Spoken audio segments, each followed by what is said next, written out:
Hello friends, happy morning to you all.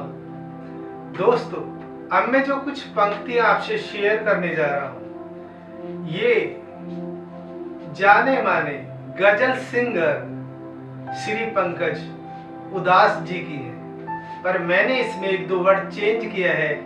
ये मेरी personal perception है। दोस्तों, हर परेशान यहाँ हर पल हादसा होने से डरता है। हर परेशान यहाँ हर पल हादसा होने से डरता है। खिलौना है तो मिट्टी का फना होने से डरता है। खिलौना है तो मिट्टी का फना होने से डरता है। बहुत मुश्किल नहीं है आईने के सामने आना। बहुत मुश्किल नहीं है आईने के सामने आना। फिर भी ना जाने क्यों दिल सामना करने से डरता है। फिर भी ना जाने क्यों दिल सामना करने से डरता है। न काबू मौत पर है न काबू जिंदगी पर है। न काबू मौत पर है न काबू जिंदगी पर है। फिर भी ना जाने यहां इंसान खुद होने से डरता है। फिर भी ना जाने यहां इंसान खुद होने से डरता है। मेरे दिल के किसी कोने में एक मासूम सा बच्चा बड़ों की देखकर दुनिया बड़ा होने से डरता है। दोस्तों, एक इंसान होता है और दूसरा परेशान होता है। इंसान कौन? जो इन प्लस शान हो, जो अपनी शान के अंदर हो। और परेशान कौन? जो अपनी शान से आउट हो। अब आप इन हैं या आउट, अब आप खुद ही चेक कर लीजिए। और जरा सोचिए, जो परेशान है वो तो हर पल डरेगा ही।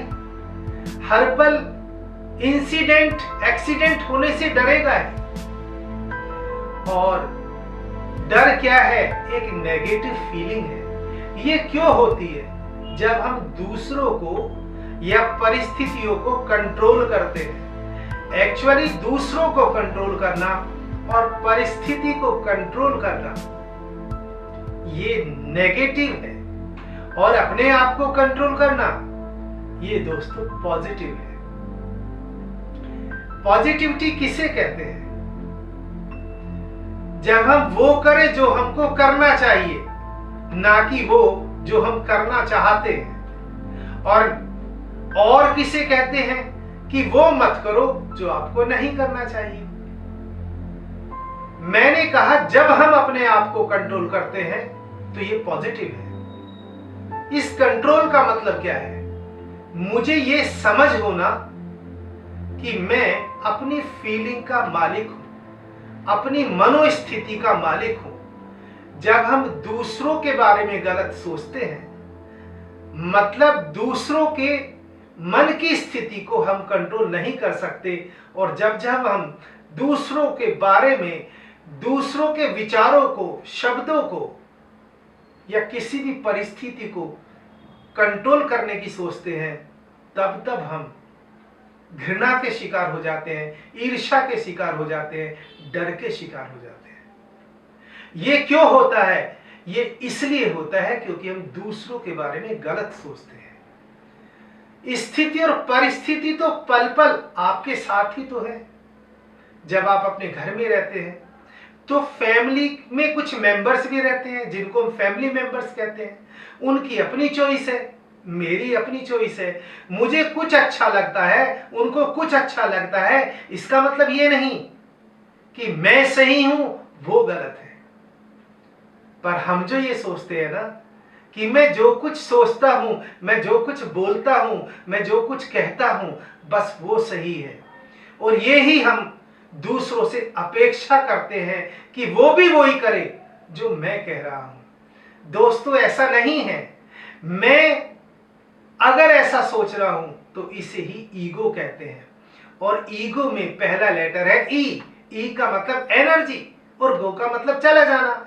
जैसे ही आप दूसरों के बारे में गलत सोचते हैं तो ये एनर्जी बस चली जाती है। आप एनर्जी बीइंग नहीं रहते, फिर आप बॉडी बीइंग हो जाते हैं। तो ये गलती नहीं, गलता है। तो इस पर हमको ध्यान रखना है और इसे हमें समझना है।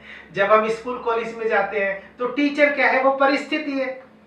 अब मैं एक दिन क्लास में पढ़ा रहा था, मैंने बच्चों से पूछा कि मैं अब आपसे एक क्वेश्चन पूछना चाहता हूं, तो कुछ बच्चे तो ये सुनकर ही डर गए और नजर नीची करने लगे।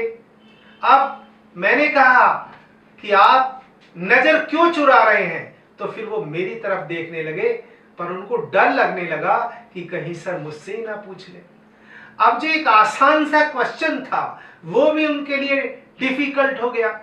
मैंने एक क्वेश्चन पूछा, बताइए राम दशरथ के बेटे का क्या था। अब कुछ का तो ध्यान, कुछ के मन में जो फीलिंग चल रही थी वो तो डर क्रिएट कर रहे थे, क्योंकि सर मुझसे पूछेंगे, ऐसा सोचकर ही फियर क्रिएट करने लगे। अब किसी ने कहा भाई था, किसी ने कहा बेटा था, किसी ने कहा सीता जी के हस्बैंड थे। तो कोई कुछ कह रहे थे, कोई कुछ कह रहे थे, पर अपने परसेप्शन के अनुसार तो वो ठीक ही कह रहे थे। अब जरा सोचिए, उनमें एक बंदा बैठा था, उसने हाथ उठाया, उसने कहा सर मैं बताऊं। मैंने कहा सर बताइए। उसने कहा राम दशरथ के बेटे का नाम था। अब आप देखिए, एक ही टीचर है, इतने सारे स्टूडेंट हैं, एक ही क्वेश्चन पूछा गया है, सबके डिफरेंट डिफरेंट आंसर्स हैं, पर राम दशरथ के बेटे का क्या था, उसने का नाम था। कितना बैलेंस्ड आंसर अब उसने दिया। उसने क्यों दिया, क्योंकि पहले उसने इसको समझा और वो अंदर से खुश हो गया। उसके दिमाग में फीलिंग चली, थैंक यू, कि सर अगर मुझसे क्वेश्चन पूछ रहे हैं तो ये मुझे मौका दे रहे हैं, और मिलेगा मौका तो मारूंगा चौका।